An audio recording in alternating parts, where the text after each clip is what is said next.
Bonjour, aujourd'hui nous sommes dans le département de l'Aube, donc sur un secteur qui est situé entre Nogent-sur-Seine et Remilly-sur-Seine, donc une région qu'on nomme la plaine champenoise. Alors je suis guide de pêche dans cette région depuis bientôt 20 ans. Alors je pêche principalement la Seine et l'Aube, qui sont encore de deux belles rivières où il reste quand même une densité de poissons intéressante, de carnassiers, de cyprins et autres espèces. Et aujourd'hui, nous allons pêcher un petit étang qui est une ancienne gravière qui a à peu près une quinzaine d'années d'existence.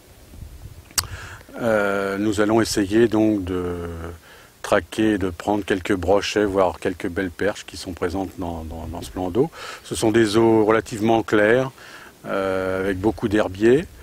Alors l'eau doit être régénérée relativement souvent puisque la clarté est présente tout au long de l'année. Il n'y a pas trop d'eutrophisation. Enfin, donc ce sont de belles eaux limpides à pêcher. Alors il faut savoir que je ne suis pas un pro des sablières puisque ici dans la vallée nous sommes, on va dire globalement envahis de carrières et donc l'extraction des granulats, etc. pose quand même de gros problèmes pour le limageur du fleuve, la Seine notamment.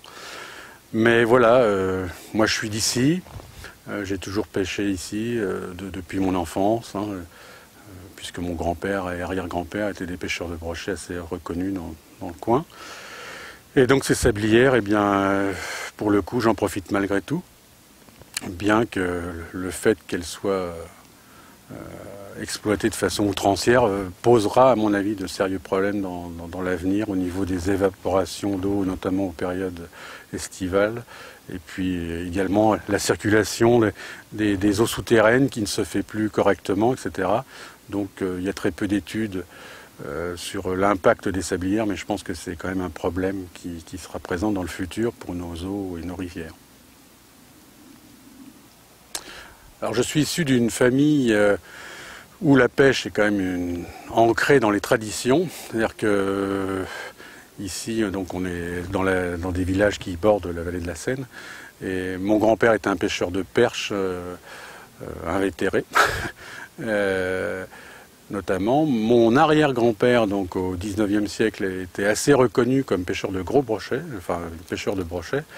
Donc naturellement, tous mes oncles, mon père, ma mère aussi, enfin parce qu'autrefois on pêchait en famille, hein, évidemment. Donc moi j'ai baigné là-dedans depuis tout jeune.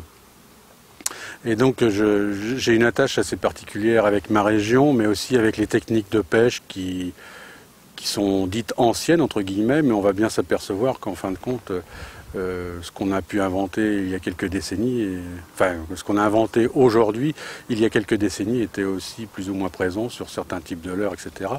Alors moi, j'aimais beaucoup pêcher notamment au vif à rôder, en barque traditionnelle. C'est comme ça que j'ai commencé avec mes oncles, mon père. La pêche au cou aussi, évidemment, c'était très intéressant et ça l'est toujours pour moi.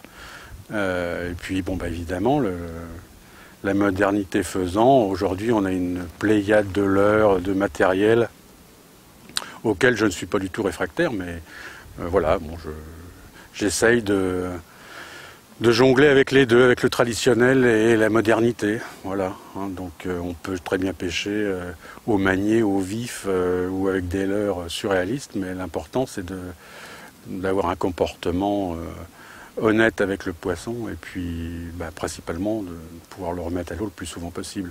Voilà, mais moi j'adore mettre un petit bouchon quand on casse la graine avec les stagiaires et c'est très marrant et puis ça nous rappelle les temps anciens.